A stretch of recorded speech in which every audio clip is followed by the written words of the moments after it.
Dr. Rosena Allin-Khan. Thank you, Madam Deputy Speaker, for graciously allowing me to make my maiden speech in this really important debate. I am deeply honoured to be standing here in this chamber as the new Member of Parliament for Tooting. When I think about this chamber's long and proud history, about the women and men who have sat here before me and all they have achieved, I feel humbled. Clement Attlee, Nye Bevan, and very recently Jo Cox, but to name a few. I am also reminded of the vast responsibilities that we in this chamber are entrusted with and over the coming years, and the magnitude of what we must now achieve for our country. I would like to talk a little bit about this task and about the mindset with which we should approach it. But first of all, I would like to talk about where I come from, Tooting. It's hard for me to adequately express my gratitude to the people of Tooting for putting their trust in me. During my campaign, I said I would be a passionate, energetic and tireless representative for absolutely everyone in my constituency. And it is with that promise that I intend to serve. Just 2 months ago, I was working day and night on our NHS frontline in A&E as an emergency doctor. Now I find myself wandering the corridors of Westminster, grappling with vast piles of dry booklets and mistaking members' offices for lady members' rooms. It has happened. But it was a piece of good news that set me on the journey that brings me here today, and that was the election of our new Mayor of London, my good friend, Sadiq Khan, with the largest personal mandate in British political history. From the first time I met Sadiq, it was clear to me he was destined for greatness. When I became a councillor, he took the time to offer me support and guidance, as he remembered well what it was like to suddenly find yourself holding the responsibilities of elected office. Sadiq spent 11 years working tirelessly for the people of Tooting. His commitment to equality, justice and inclusivity is inspirational. Whether he is celebrating International Women's Day year after year, breaking bread with every religious community, or talking to children about how they can achieve no matter what their background, Sadiq's interactions are always warm and very welcoming. He truly believes in the power of people and communities and has shown that throughout his time representing Tooting and now the great city of London. He has made improving the environment a top priority in City Hall and has already started tackling the important issue of air quality in London. This debate gives us an opportunity again to see what a difference we can make in the House when we get legislation right. Legislation like the Clean Air Act of 1956, passed 60 years ago, following the London smogs of the 1950s. I will endeavour to build upon Sadiq's fine legacy, standing tall for all of Tooting. Sadiq's shoes are big to fill, but then I have the benefit of much higher heels to help. Girl power. We share a lot in our histories and our characters, Madam Deputy Speaker. Our surname, a love of football, a keen interest in boxing. Perhaps most importantly, Sadiq and I are children of Tooting, now choosing to raise our families on the very streets where we grew up. We have one important difference, though. My dad was not a bus driver. However, my mum did work in a local petrol station, and who knows, perhaps Sadiq's father even filled up his bus there. As a Tooting girl through and through, I never like it when people say Tooting is becoming a fantastic place to live. Anyone who's lived there as long as I have known it has known it's always been great. The wonderful green open spaces of Tooting and Wandsworth Commons, the iconic Tooting Market, and the Lido, open for residents of Tooting to swim outdoors for 110 years. There has always been a rich tapestry of communities living harmoniously alongside one another. And that unity should be celebrated, and I will defend it with every fibre of my being. That unity is woven into me, an essential part of who I am. When people ask me where I'm from, I say I'm half Polish, half Pakistani, raised in England, married a Welshman, and I'm 100% Tooting. There is a serious point in this, though.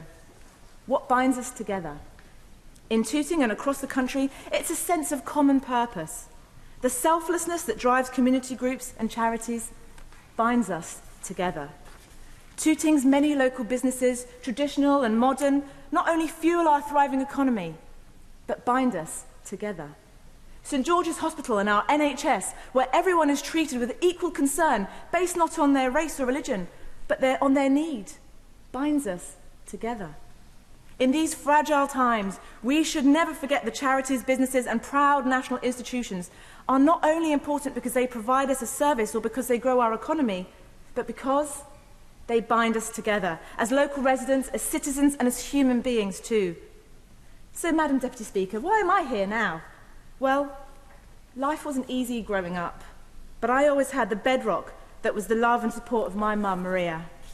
Even in the face of adversity, she was on her own, a single mum, but like a small army, showering my brother and me with praise, providing a palpable sense of possibility. She gave me hope. She showed my brother and I that even people from our background can achieve anything with hard work and determination.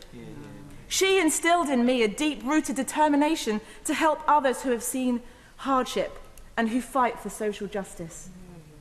But I'm also here because of Labour. My dream of becoming a doctor became a reality not only through my own hard work and support from my family, but because a Labour government made it financially possible for me to access a world-class medical school at Cambridge. That is one reason why my ambition will always be for Labour to win power, not just to sit on these opposition benches.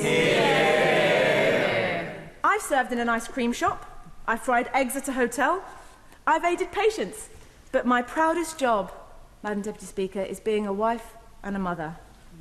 My heart bursts with the love I have for my husband Tudor and my two young daughters, Anaya, aged 3, and Layla, aged just 1. They are an immense source of strength for me and will continue to be so over the coming years. And we must now all look to those coming years. They will be turbulent, they will be challenging, and in them, history will be made. This House will be responsible for shaping Britain's future in the 21st century by guiding, overseeing and providing accountability for the most important negotiations our country has seen for decades.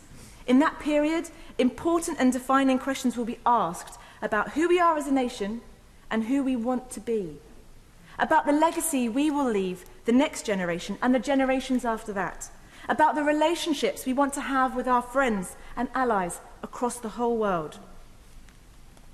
Britain has always been an outward-looking country, one that doesn't shy away from the challenges that face us all.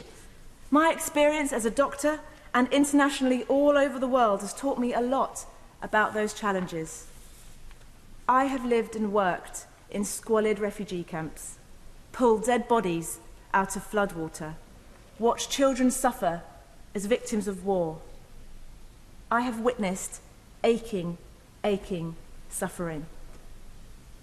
My commitment is to be a voice for those who have none, to find hope for those who have lost it, to build strength for those who are weak. Regardless of race, of ethnicity, of socioeconomic status, we all bleed, we all grieve, and we all feel pain.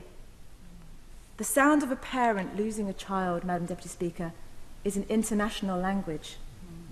It is tragically a sound that is increasingly common in our unstable world. We live in a time of insecurity and change without parallel in recent history. Europe is in flux. The Middle East is in crisis. The axis of global power is shifting. The old certainties no longer seem so certain. It's all too easy to write off calls for international social justice as irrelevant when we ourselves live in such difficult and uncertain times. We have so much to do to sort out our own country. Why should we be thinking about responsibilities overseas? That is to misunderstand what social justice is about. It's not simply a goal to be ranked and prioritised in relation to other goals. It's about how we think. It's about who we are. It applies to everything we do, whether protecting our NHS in the UK, protecting workers' rights in our negotiations with the EU, or working to seek peace in Syria and Yemen. Everywhere I look, there is work to do. Here at home, I pledge to bring my years of experience in and deep commitment to our NHS in order to stand up for it. I could not be prouder of my NHS colleagues at St George's Hospital and elsewhere who work day and night with little thanks for the work they do. Anyone who has worked in the NHS, indeed anyone who has worked in any of our vital emergency services, knows well the feeling of leaving behind the comfort of home and family, day after day, night after night, selflessly to work gruelling hours in difficult circumstances, serving the communities they love without complaint. I will work to protect them from the attacks they are under. Our NHS staff, we see work as a vocation, not as a job. This is why, Madam Deputy Speaker, they've been so damaged by the recent mishandling of the junior doctor's contract, and why nurses are so distraught when they see their bursaries axed. It is morally reprehensible that student nurses are forced to seek food banks, or that women in medicine are penalised for having children. I have already asked two questions in my short time in this House, Madam Deputy Speaker, and I'm afraid I shall not stop asking questions until I get satisfactory answers. Honourable members, in these times, who knows how long I may be sitting here? What I do know, and what I can tell you, is that I'm going to make every single minute, every single day count for the people of Tooting and for Great Britain and the United Kingdom. Thank you. Geraint Davis. What an absolutely fantastic, brilliant maiden speech we've just heard.